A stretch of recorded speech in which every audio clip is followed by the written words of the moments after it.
Vamos mergulhar hoje no pensamento de uma das figuras mais polêmicas e, sem dúvida, influentes do Brasil, o filósofo Olavo de Carvalho. O que a gente vai ver aqui é uma análise bem direta sobre o estado intelectual do país, guiada pelas palavras muitas vezes provocadoras dele mesmo. E tudo começa com essa pergunta, né? Uma pergunta que muita gente se faz sobre o Brasil. Onde é que a gente vai parar? É uma questão sobre o futuro, sobre os rumos da nação. Só que, pro Olavo de Carvalho, a resposta é imediata. E olha, é bem desoladora. Não é sobre para onde a gente vai, mas sim onde a gente já está.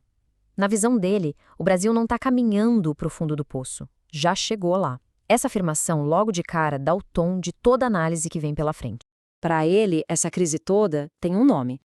O diagnóstico que ele dá para o estado atual do Brasil é o de uma coletividade de imbecis. É um termo bem forte, né? E é o primeiro pilar da tese dele. Agora, olha que interessante essa linha do tempo que mostra a evolução da ideia. Lá em 1996, ele lançou o livro O Imbecil Coletivo. Naquela época, ele descrevia um processo, pessoas inteligentes que se juntavam para basicamente emburrecer umas às outras. Hoje, décadas depois, ele argumenta que esse processo acabou, se completou. Não é mais um grupo tentando algo, é uma coletividade. A imbecilização, na visão dele, virou a realidade do país. Tá, mas qual é a grande prova que o Olavo de Carvalho apresenta para sustentar essa ideia de uma coletividade de imbecis? Bom, é um fenômeno que ele considera uma verdadeira catástrofe, o analfabetismo funcional em massa. E o pior, segundo ele, é que isso estaria acontecendo no topo da pirâmide educacional. O argumento dele se concentra basicamente nesse número aqui, 50%. Um número bem chocante, mas 50% do que exatamente? Esse número se refere à porcentagem de pessoas formadas na universidade que, segundo ele, são analfabetas funcionais. Ou seja, gente com diploma na mão, mas que não consegue interpretar um texto simples ou usar a escrita e o cálculo no dia a dia. É uma acusação bem séria sobre a qualidade do nosso ensino superior. E para dar uma dimensão da gravidade disso, ele é categórico. Ele afirma que essa situação, em que metade dos formados de uma nação é funcionalmente analfabeta, é algo inédito. Nunca aconteceu antes na história do mundo. Por causa disso, ele vai além. Ele não classifica a situação como uma falha do sistema ou um problema a ser resolvido. Para ele, é um crime, um estelionato em massa. A ideia é que dar um diploma e permitir que essas pessoas exerçam suas profissões é uma fraude contra toda a sociedade. E aqui a gente vê o tamanho que ele dá a esse problema. Para o Carvalho, essa crise na educação é um crime tão, mas tão gigantesco, que faz os maiores escândalos de corrupção que o Brasil já viu, como o Petrolão e o Mensalão, parecerem pequenos, quase insignificantes em comparação. Bom, se é um crime dessa magnitude, tem que ter culpados, certo? E na análise dele, a responsabilidade cai direto no colo das elites.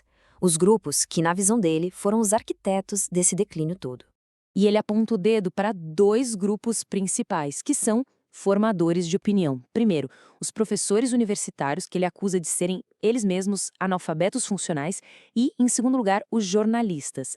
Ele faz um contraste bem duro entre ele mesmo como escritor e a classe jornalística. De um lado, ele se coloca como o escritor independente que domina o que faz.